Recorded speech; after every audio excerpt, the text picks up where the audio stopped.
আসসালামু আলাইকুম রহমতুল্লাহি ওবরকাতুহু। সম্মানিত দর্শক, ডক্টর মোহাম্মদ ইউনূসের যে লন্ডন সফর, সেই লন্ডন সফরের অনেকগুলো বিষয় নিয়ে বাংলাদেশে আলোচনা সমালোচনা রীতিমতো তুঙ্গে। বিভিন্নজন বিভিন্নভাবে বিষয়টি বিশ্লেষণ করার চেষ্টা করছেন। পবিত্র ঈদুল আজহার পর সেনাপ্রধানের সঙ্গে তার যে বৈঠক এবং সস্ত্রীক সেনাপ্রধান যেভাবে তার সঙ্গে দেখা করেছেন এবং তাদের দুজনের মধ্যে যে বডি ল্যাঙ্গুয়েজ, সেখানে স্পষ্টতই বোঝা যাচ্ছে যে বরফ গলেছে। ডক্টর মোহাম্মদ ইউনূস যেভাবে হেসেছেন, তারপরে সেনাপ্রধান যেভাবে তার যে খুশি, সেই খুশির তিনি চেপে রাখতে পারেননি। তাতে মনে হয়েছিল যে গত কয়েক মাসে সেনাপ্রধান এবং ডক্টর মোহাম্মদ ইউনূসের মধ্যে যে দূরত্ব তৈরি হয়েছিল, সেটা এই পবিত্র ঈদুল আজহার এই সময়টিতে কেটে গেছে এবং এর পেছনে নানা রকম আন্তর্জাতিক চাপ, সেটা ইউনূস সাহেবের উপরও হতে পারে, সেনাপ্রধানের উপর হতে পারে, যা হোক, যার প্রেক্ষিতে তাদের মধ্যে একটা সৌহার্দ্যপূর্ণ সাক্ষাৎকার হয়েছে। এবং আর আশ্চর্য ব্যাপার হলো যে এই সাক্ষাৎকারটির আগে সেনাপ্রধান যে সাক্ষাৎ করলেন, তার আগে ডক্টর মোহাম্মদ ইউনূস জাতির উদ্দেশ্যে একটা ভাষণ দিয়েছেন এবং সেই ভাষণে তিনি সরাসরি বিএনপিকে এবং সেনাপ্রধানকে একটা চ্যালেঞ্জ ছুড়ে দিয়েছেন। যেন তেন চ্যালেঞ্জ নয়, বিএনপির পক্ষ থেকে, সেনাপ্রধানের পক্ষ থেকে যুগপৎ একটা চ্যালেঞ্জ ছিল যে ডিসেম্বরের মধ্যে নির্বাচন হবে এবং নতুন বছরে 2026 সনের জানুয়ারিতে একটি নতুন সরকার ক্ষমতায় আসবে। এটাকে একেবারে ডাইরেক্ট চ্যালেঞ্জ দিয়ে ডক্টর মোহাম্মদ ইউনূস বললেন এপ্রিল মাসে নির্বাচন হবে, প্রথম সপ্তাহে। তো কোনো ইফ নেই, বাট নেই, কিন্তু নেই। বিএনপি তো রেগে মেগে অস্থির, এটা কী ধরনের কথা। আবার অন্যদিকে সেনাপ্রধান এটার যে বিপরীতে যে প্রতিক্রিয়া দেখাবেন, সেই প্রতিক্রিয়া না দেখিয়ে তিনি বরং একটি সৌহার্দ্যপূর্ণ পরিবেশে ডক্টর মোহাম্মদ ইউনূসের সঙ্গে দেখা করলেন। এগুলো নিয়ে আলোচনা হচ্ছে। আবার এই আলোচনার পরে তিনি লন্ডনে যাবেন। সেখানে ব্রিটেনের যে রাজা, তিনি তাকে একটি পুরস্কার দেবেন। এবং যেহেতু ব্রিটেনের রাজা রাজকীয়ভাবে এই পুরস্কার দিচ্ছেন, এবং আপনি জানেন যে এই ধরনের পুরস্কারের ক্ষেত্রে, ব্রিটেনের রাজার যে কোনো পুরস্কারের ক্ষেত্রে ব্রিটেনের যেমন একটা স্বার্থ থাকে, তেমনি আমেরিকার একটা গ্রিন সিগন্যাল থাকে। আমেরিকা কোনো একটি মানুষকে যখন সমর্থন করতে চায়, বড় করতে চায়, তখন তারা ৩-৪টি দেশ দিয়ে এই কাজটি করায়। প্রথমত ইংল্যান্ডকে দিয়ে তারা একটা অ্যাক্রেডিটেশন দেয়, রাজাকে দিয়ে, যেটি আব্বাসীয় খিলাফতের সময় সেই খলিফার দরবার থেকে হতো। তো এমনি আমেরিকা যা চায় সেটাকে সিল্ড করার জন্য, সিলমোহর লাগানোর জন্য তারা ব্রিটেনের যে রাজপরিবার, সেই রাজপরিবারকে ব্যবহার করে। দ্বিতীয়ত তারা কানাডাকে ব্যবহার করে, আমেরিকা কানাডিয়ান গভর্নমেন্ট এবং পার্লামেন্টকে ব্যবহার করে। এরপরে তারা অস্ট্রেলিয়াকেও ব্যবহার করে। এটা হলো আমেরিকার একটা পলিসি। তো সেক্ষেত্রে তিনি এই সময়টাতে কী করেছেন আমি জানি না, কতটা সফল হয়েছেন তা তো আমরা হাড়ে হাড়ে দেখতে পাচ্ছি। কিন্তু ব্রিটেনের রাজা তাকে পুরস্কার দিবেন। এখন সেই পুরস্কার কী জন্য দিবেন বাংলাদেশের? মানে ডক্টর মোহাম্মদ ইউনূসের ক্ষুদ্র ঋণের জন্য? 3GB থিওরির জন্য? নাকি তিনি বাংলাদেশে একটা সফল গণবিপ্লব ঘটিয়েছেন এবং একটি বিপ্লবী সরকারের নেতৃত্ব দিয়ে 10 মাস এই সরকারটাকে চালিয়ে নিচ্ছেন, এই সফলতার জন্য? আমরা কিচ্ছু জানি না। কিন্তু যেটা আন্দাজ করতে পারি সেটি হলো, এই যে তাকে একটা পুরস্কার দেওয়া হচ্ছে, সারা পৃথিবীর গণমাধ্যমে এটি প্রকাশিত হবে, বিবিসি দৌড় দেবে, CNN দৌড় দেবে, ইকোনমিস্ট এগিয়ে আসবে, তারপর অন্যান্য যে সকল আরও বিখ্যাত পত্রিকা রয়েছে, আল জাজিরা তার পিছনে ছুটবে। এবং এটাই আমেরিকা চাচ্ছে এবং ডক্টর মোহাম্মদ ইউনূস চাচ্ছেন। এবং ডক্টর মোহাম্মদ ইউনূস মেন্টালি তিনি বাংলাদেশের সাংবাদিকদেরকে সাংবাদিকই মনে করেন না। এদের সাথে কথা বলা তার রুচিতে বাধে। এই জন্য তার যদি কোনো কথাবার্তা বলতে হয়, তিনি সবসময় আন্তর্জাতিক গণমাধ্যমে কথা বলতে অভ্যস্ত এবং ওটাকে তিনি মেনে নেন। এমনকি শেখ হাসিনা তার বিরুদ্ধে বাংলাদেশে এত কিছু বলেছেন, তিনি কখনো কোনো সাংবাদিকের কাছে বলেননি যে আমাকে নিয়ে 2 কলম লিখো, বা তার যে মিডিয়া সেল, সেই মিডিয়া সেল বাংলাদেশের কোনো সংবাদপত্রের সঙ্গে ওইভাবে যোগাযোগ করার চেয়ে তারা বরং আন্তর্জাতিক গণমাধ্যমের সঙ্গে যোগাযোগ রক্ষা করেছেন। তো এই যে ডক্টর মোহাম্মদ ইউনূসের আন্তর্জাতিকতা, মানে তিনি যদি বিদেশের মাটিতে বসে 1 কাপ চাও খান, এটি বাংলাদেশে ঘি পোলাওয়ের চেয়ে তার কাছে উপাদেয়। তিনি যদি হোয়াইট হাউসের একজন অধস্তন কর্মকর্তা, তার সঙ্গে তিনি বৈঠক করেন কোনো একটা ক্যাফেটেরিয়াতে বসে, ওটা তার কাছে এতটা গুরুত্বপূর্ণ যে বাংলাদেশের যে কোনো রাজনৈতিক দলের হর্তাকর্তার সঙ্গে তার বৈঠক এসছে, ওটাকে তিনি গুরুত্বপূর্ণ মনে করেন। তো সেই যে আন্তর্জাতিক যে লবি তার রয়েছে, সেই লবির ক্ষেত্রে যদি আপনি বিচার করেন, বিশ্লেষণ করেন, তাহলে একমাত্র আওয়ামী লীগের সেই আন্তর্জাতিক লবিটা রয়েছে, যারা ডক্টর মোহাম্মদ ইউনূসের সঙ্গে ইন পার্সন যোগাযোগ রক্ষা করতে পারে। সেই প্রসঙ্গে পরে আসবো। তার আগে যেটা বলে নিই, সেটা হলো তিনি যে লন্ডন যাবেন, লন্ডন যাওয়ার পরে তার সঙ্গে তারেক রহমান সাহেবের একটা বৈঠক হতে পারে। এটি নিয়ে সবাই ইমাজিন করছেন, এটার কোনো সত্যতা নেই। এটার কোনো বাস্তবতা নেই। বিএনপির পক্ষ থেকে কিছু বলা হয়নি, ডক্টর মোহাম্মদ ইউনূসের পক্ষ থেকে কিছু বলা হয়নি। কিন্তু আমরা আশা করছি। ফলে আমরা বানিয়ে নানা রকম কাব্য তৈরি করছি, শিল্প সাহিত্য তৈরি করছি যে ডক্টর মোহাম্মদ ইউনূসের সাথে তারেক রহমান সাহেবের একটা বৈঠক হবে, তারপরে বিশাল কিছু একটা হবে। এটা জাস্ট আমাদের একটা কল্পনা। কিন্তু এটা আদৌ হবে কি হবে না, এটা আমরা কিচ্ছু জানি না, এবং হওয়ার সম্ভাবনা চাইতে না হওয়ার সম্ভাবনাটা খুব বেশি। এই গেল ডক্টর মোহাম্মদ ইউনূস ভার্সেস তারেক রহমান। কিন্তু যেটি আমরা কল্পনা করিনি, আমাদের মস্তিষ্কে যেটা আসেনি, সেটি হলো শেখ হাসিনার বোনের মেয়ে, ব্রিটিশ সংসদ সদস্য, প্রায় 4 বার যিনি এমপি হয়েছেন, এবং ব্রিটিশ সরকারের একজন গুরুত্বপূর্ণ মন্ত্রী ছিলেন, খুবই গুরুত্বপূর্ণ মন্ত্রী ছিলেন, এবং বর্তমান যিনি প্রধানমন্ত্রী রয়েছেন তার খুব ঘনিষ্ঠ বন্ধু। সেই টিউলিপ সিদ্দিকী নাটকীয়ভাবে, ড্রামাটিক্যালি একটা চিঠি লিখেছেন ডক্টর মোহাম্মদ ইউনূসকে। চিঠির ভাষা খুবই চাতুর্যপূর্ণ, খুবই প্রফেশনাল, এবং এই চিঠিটি ডক্টর মোহাম্মদ ইউনূসের জন্য একটা লায়াবিলিটিস হয়ে পড়েছে, ইতিবাচক এবং নেতিবাচক অর্থে। নেতিবাচক হলো যে চিঠিতে টিউলিপ সিদ্দিকী তাকে একবারও অন্তর্বর্তীকালীন সরকারের চিফ অ্যাডভাইজার বা রাষ্ট্রপ্রধান বা সরকার প্রধান কোনো কিছু সম্বোধন করেননি। তার কাছে যে সকল অভিযোগ করেছেন, যে সকল কথাবার্তা বলেছেন, তাতে ডক্টর মোহাম্মদ ইউনূসের যে কর্মকাণ্ড, তার সরকারের কর্মকাণ্ডকে তিনি চ্যালেঞ্জ করে দিয়েছেন। তো এই চিঠির ভাষা তার জন্য অবমাননাকর। এই গেল এক। দ্বিতীয়ত, তিনি এই চিঠিটি লিখেছেন on behalf of British parliament, অর্থাৎ তিনি ব্যক্তি টিউলিপ সিদ্দিকী নন। তিনি সেখানে উল্লেখ করেছেন তার রাজনৈতিক পরিচয়, তিনি বর্তমানে সংসদ সদস্য এবং he is representing the British government and British parliament. তো ব্রিটিশ পার্লামেন্টের একজন member of parliament doctor Mohammad ইউনূসের সঙ্গে সাক্ষাৎ করার জন্য একটা চিঠি লিখেছেন, সেটা যে ভাষায় হোক না কেন, এটা যদি ডক্টর মোহাম্মদ ইউনূস রিফিউজ করেন, এটি ব্রিটিশ জাতির আত্মাভিমানে লাগবে।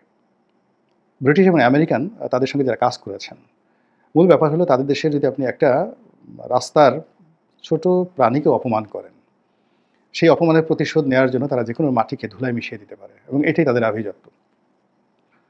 এবং যখন যে রাষ্ট্র ক্ষমতায় থাকে তারা সবসময় এইভাবে তাদের আভিজাত্য তারা ফুটিয়ে তোলে। যেমন দেখা গেল মুসলমানরা খুব যখন ক্ষমতাধর, তখন হাজ্জাজ বিন ইউসুফের একটা চিঠির মর্যাদা দেয়নি সিন্ধু রাজদাহির, এই জন্য তিনি সিন্ধু দখল করে নিয়ে গেলেন। আবার দেখা গেল যে গজনীর সুলতান মাহমুদ, তো তিনি ভারত আক্রমণ করেন একের পর এক। তো এর পেছনে দেখা গেল যে তার কথা কেউ মানেনি। তো এরকম অসংখ্য ঘটনা রয়ে গেছে। তো সেইভাবে ব্রিটিশ আমেরিকানরা এখন মনে করে they are the Lord of the Rings, তারা সারা পৃথিবী শাসন করছেন। তো কাজেই তাদের যে কোনো একটা নাগরিক, এমপি তো দূরের কথা, মন্ত্রী তো দূরের কথা, যে কোনো একটা নাগরিক তাকে কোনো একটি রাষ্ট্র যদি অপমান করে, কষ্ট দেয়, তাহলে সেই রাষ্ট্রের বিরুদ্ধে তারা রীতিমতো যুদ্ধ ঘোষণা করে। তো সেই দিক থেকে টিউলিপ সিদ্দিকী যে চিঠিটা লিখেছেন, এটিকে ডক্টর মোহাম্মদ ইউনূস কীভাবে মূল্যায়ন করবে, তার উপর ব্রিটিশ সরকারের সঙ্গে তার সম্পর্ক নির্ভর করবে। এইরকম একটা কূটনৈতিক জটিলতায় টিউলিপ সিদ্দিকী তাকে ফেলে দিয়েছেন, এবং সেটি নিয়ে এখন আলোচনা হচ্ছে। তো কই বিএনপির সঙ্গে আলোচনা হবে সেটা বাদ দিয়ে এখন টিউলিপ সিদ্দিকীর সঙ্গে আলোচনা হবে, কি হবে না ইত্যাদি নিয়ে কথাবার্তা হচ্ছে। অর্থাৎ ঘুরে ফিরে আমরা আওয়ামী লীগকে, টিউলিপ সিদ্দিকী, ডক্টর মোহাম্মদ ইউনূসকে আবার একই সমীকরণে আনতে বাধ্য হচ্ছি। এবং ডক্টর মোহাম্মদ ইউনূসের যারা কঠোর সমর্থক, তারা নানা রকম ব্যঙ্গ করছেন। টিউলিপ সিদ্দিকী যদি তার কাছ থেকে তার কাছে পা ধরে মাপ চায়, কান ধরে উঠা বসা করে তার নামে, মানে ডক্টর মোহাম্মদ ইউনূসের সামনে, তো এরকম কথাবার্তা বলা হচ্ছে। কিন্তু যেভাবেই আপনি বলেন না কেন, আলোচনাটা তারেক রহমান ভার্সেস ডক্টর মোহাম্মদ ইউনূস এখান থেকে সরে গিয়ে tulip Siddiqui versus doctor Mohammad Yunus হয়ে গেছে। This is one. Second thing হলো, বাস্তবভাবে আপনাকে জানতে হবে, বর্তমান ফ্রান্সের যে প্রেসিডেন্ট ইমানুয়েল ম্যাক্রো, তার সঙ্গে শেখ হাসিনার ব্যক্তিগত বন্ধুত্ব সম্পর্ক আপনারা সবাই জানেন, এবং তার সঙ্গে ব্যবসায়িক সম্পর্ক, পারিবারিক সম্পর্ক সব মিলিয়ে ইমানুয়েল ম্যাক্রো সঙ্গে ডক্টর মোহাম্মদ ইউনূসের সম্পর্ক আছে। কিন্তু যখন শেখ হাসিনার প্রশ্ন আসছে, তখন ইমানুয়েল ম্যাক্রো ডক্টর মোহাম্মদ ইউনূসকে ওভাবে সম্মান করেননি।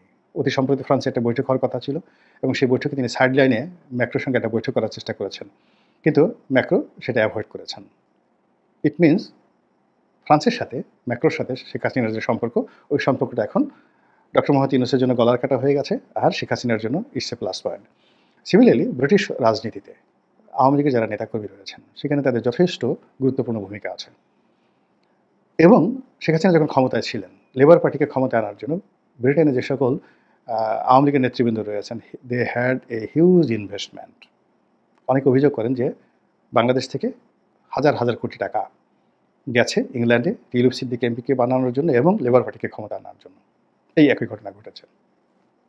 আবার অনেকে যেমন বলেন যে ডোনাল্ড ট্রাম্পকে ক্ষমতা আনার জন্য শেখ হাসিনা হিউজ ইনভেস্টমেন্ট করেছেন, সেখানে হিউজ ইনভেস্টমেন্ট করেছেন। তো হিউজ ইনভেস্টমেন্ট করার কারণে কি হচ্ছে, আপনি দেখেন জয় সেখানে ১ ঘন্টার নোটিশে আমেরিকাতে নাগরিকত্ব পেয়ে গেল। এটা সম্ভব না। আমেরিকার মতো জায়গাতে এটা এত ইজি নয়। এবং আমেরিকার মতো জায়গাতে যেখানে আমরা বলছি যে সে ১০,০০০ কোটি টাকা, ২০,০০০, ৫০,০০০ যে যার মতো করে ১,০০,০০০ কোটি টাকা জয় পাচার করেছে। কিন্তু যেখানে ডোনাল্ড ট্রাম্পের টাকার লেনদেন নিয়ে মামলা হয়, যেখানে সামান্য একটু অ্যাকাউন্টিং গন্ডগোলের কারণে মার্ক জাকারবার্গ, ফেসবুকের মালিক, তাকে আদালতে দাঁড়িয়ে থাকতে হয়, যেখানে ইলন মাস্ককে ছিটকে পড়তে হয় ডোনাল্ড ট্রাম্পের প্রশাসন থেকে, যেখানে বিল গেটস থেকে শুরু করে অ্যাপেল তাদের বিরুদ্ধে মামলা হয়, তার আগে আদালতে দাঁড়িয়ে থাকেন হাত জোড় করে। তো সেখানে জয় বাংলাদেশ থেকে ১,০০,০০০ কোটি টাকা সেখানে নিয়ে গেছেন। যদি সত্য হয় তাহলে তিনি এখনও কেন অ্যারেস্ট হননি, তাকে কেন জেলে যেতে হয়নি, এফবিআই কেন তাকে ব্যবস্থা নিচ্ছে না? ইট মিনস দুটোর একটা মানে ঘটিত, অর্থাৎ সরকারের সাথে তার এমন একটা সম্পর্ক যে সমস্ত যা কিছু টাকা পয়সা নিয়েছে এটা আমেরিকা কাউন্ট করছে না, অথবা দেখা গেল তিনি কিছুই করেননি। দুটোর একটা। সামহাউ আমেরিকাতে যে আওয়ামী লীগের একটা লবিং গ্রুপ রয়েছে এবং সেটা স্ট্রং, যা কিনা এখনও জয়কে সেখানে শক্তিশালী করে রেখেছে। একইভাবে কানাডাতে পুতুলকে শক্তিশালী করে রেখেছে। অনেক কথা বলা হচ্ছে কানাডাতে এত টাকা পাচার করছে ইত্যাদি ইত্যাদি, কিন্তু পুতুলের বিরুদ্ধে কোনো ব্যবস্থা তো হয়ই নাই, উল্টো তাকে WHO-তে একটা বড় পদে দেওয়া হয়ে গেল। তো শেখ হাসিনার সাথে আওয়ামী লীগের সাথে ভারতের সম্পর্ক, তার সঙ্গে সঙ্গে ফ্রান্সের সম্পর্ক, ফ্রান্সের পরে ইংল্যান্ডের সাথে তার যেটা পারিবারিক সম্পর্ক, এবং আরও একটা ব্যাপার হলো নিউজিল্যান্ড বা ফিনল্যান্ডের এক মন্ত্রী মেয়ে বিয়ে করেছেন শেখ রেহানার ছেলে ববি, এবং ফিনল্যান্ডের পুরো রাজনীতির নিয়ন্ত্রক ওই পরিবারটি। তাহলে কি হলো দেখেন, France, Finland, England, America, Bharat, এইগুলো যে রাষ্ট্র যার সঙ্গে পারিবারিক একটা সম্পর্ক আওয়ামী লীগ এবং শেখ হাসিনা গড়ে তুলেছে। এর বাইরে ভুটান যদি ধরেন, এখন ভুটানের যে রাজা জয়ের সরাসরি ক্লাসমেট। ভুটান দেন একেবারে কোনো দেশে যদি না হয়, ভুটানের যে রাজা সেখানে তো সব কিছু তাদের আন্ডারে, জয়ের ক্লাসমেট, সরাসরি ক্লাসমেট, একসাথে পড়াশোনা করেছেন হার্ভার্ডে। এই গেল ভুটানের কথা। মধ্যপ্রাচ্যে যান, বাদশাহ সালমান, আপনার মনে আছে বাদশাহ সালমানের যে ছেলে মোহাম্মদ বিন সালমান, যিনি এখন সারা বিশ্বের সবচেয়ে ক্ষমতাধর ব্যক্তি, তিনি এই শেখ হাসিনা যদি ক্ষমতায় থাকতেন তাহলে এই ওনার তো পতন হলো তো 2025 সনে, এই 25 সনে জানুয়ারি মাসে বা ফেব্রুয়ারি মাসে প্রিন্স সালমানের বাংলাদেশে আসার কথা ছিল, এবং দেয়ার ওয়াজ এ হিউজ সাউদি ইনভেস্টমেন্ট, তারা এখানে রিফাইনারি করা থেকে শুরু করে সব কিছু করার একটা প্ল্যান ছিল, এবং it's a personal relationship between Sheikh Hasina এবং যাকে বলা হয় সৌদি আরব। কাতার, এই যে কাতারের যে বর্তমান আমিরের যে বাবা, তার সঙ্গে শেখ হাসিনার ব্যক্তিগত বন্ধুত্ব, তার পার্সোনাল ফ্রেন্ডশিপ, আই নো, আমি সাক্ষ্য দিয়েছি, চ্যালেঞ্জ দিয়ে এটার সাক্ষ্য দিচ্ছি। তো কাজেই কাতারের আমির কোনো অবস্থাতেই এই পারিবারিক সম্পর্কে বাইরে যাবেন না, এবং তার বাবা যেহেতু এখনও আছেন। তো এই যে ঘটনাগুলো ঘটছে, অর্থাৎ আওয়ামী লীগের যে আন্তর্জাতিক কানেক্টিভিটি, সেই আন্তর্জাতিক কানেক্টিভিটির যদি প্রেশার থাকে, সেই প্রেশারটা ডক্টর ইউনূসের যে আন্তর্জাতিক কানেক্টিভিটি আছে এর সঙ্গে একটা সমঝোতা হওয়ার সম্ভাবনা থেকে যায়। যে সমঝোতাটা রাজনীতিতে আসলে কোনো কিছুই অসম্ভব নয়, কোনো কিছু অসম্ভব নয়। তাই আমি যেটা বললাম যে এই যে সমঝোতা, যেটা দেখেন যদি ডক্টর মোহাম্মদ ইউনূসের সাথে আওয়ামী লীগের হয়, আওয়ামী লীগের সঙ্গে যদি জামাতের হয়, জামাতের সঙ্গে যদি এনসিপি থাকে, তাই এনসিপি, আওয়ামী লীগ, ইউনূস, এরা যদি সব এক হয়ে যায়, অপোজিট সাইডে যদি বিএনপি একা থাকে, তার সাথে সাথে ছোটো ছোটো দলগুলো থাকে, আপনি রাজনীতিতে দেখেন তো কতটা জটিল হয়ে যায়। এই যে আমি যে যুক্তির যে কথাগুলো বললাম, এ সবই কিন্তু মানে দার্শনিক দৃষ্টিকোণ থেকে যুক্তিগুলো উপস্থাপন করা, এটার একটারও কিন্তু কোনো রিয়ালিটি নেই, কিন্তু ঘটনাগুলো ঘটে যাচ্ছে। এবং এই যে যেমন টিলু সিদ্দিক এরকম একটা চিঠি লিখবে, এরকম একটা ঘটনা হবে, আমরা তো কল্পনা করিনি। আগামীতেও এর চেয়েও জটিল এবং আশ্চর্য ঘটনা ঘটে যেতে পারে। ভারত যেভাবে জেদ ধরে আছে, ভারতের সাথে সম্পর্ক করতে গেলে ডক্টর মোহাম্মদ ইউনূস, তো আমরা এখন সবাই নিশ্চিত যে তিনি এপ্রিল মাসে নির্বাচন কথা বললেও এপ্রিল মাসে তিনি যাবেন না। তো তাকে যদি দীর্ঘমেয়াদে ক্ষমতায় থাকতে হয়, তাকে অবশ্যই ভারতের সাথে বন্ধুত্ব করতে হবে, নো ওয়ে। সেক্ষেত্রে ভারত কি বিএনপির সাথে সমঝোতা করে দেবে, জামাতের সাথে করে দেবে, নাকি আওয়ামী লীগ, জামাত, ডক্টর মোহাম্মদ ইউনূস তাদের সঙ্গে একটা সমঝোতা করার চেষ্টা করবে? এবং এই পুরো প্রক্রিয়াটি এমন একটা জটিল অবস্থা তৈরি করেছে রাজনীতিতে, যেখানে এই সময় যদি চাণক্য থাকতেন, কিংবা এই সময় যদি সেলুকাস থাকতেন, তাহলে আলেকজান্ডার কি বলতেন, বা চাণক্যের যে বস চন্দ্রগুপ্ত মৌর্য কি বলতেন, একমাত্র আল্লাহ জানেন। আল্লাহ আমাদের সবাইকে হেদায়েত দান করুন এবং হেফাজত করুন। আসসালামু আলাইকুম ওয়া রাহমাতুল্লাহি ওয়া বারাকাতুহু।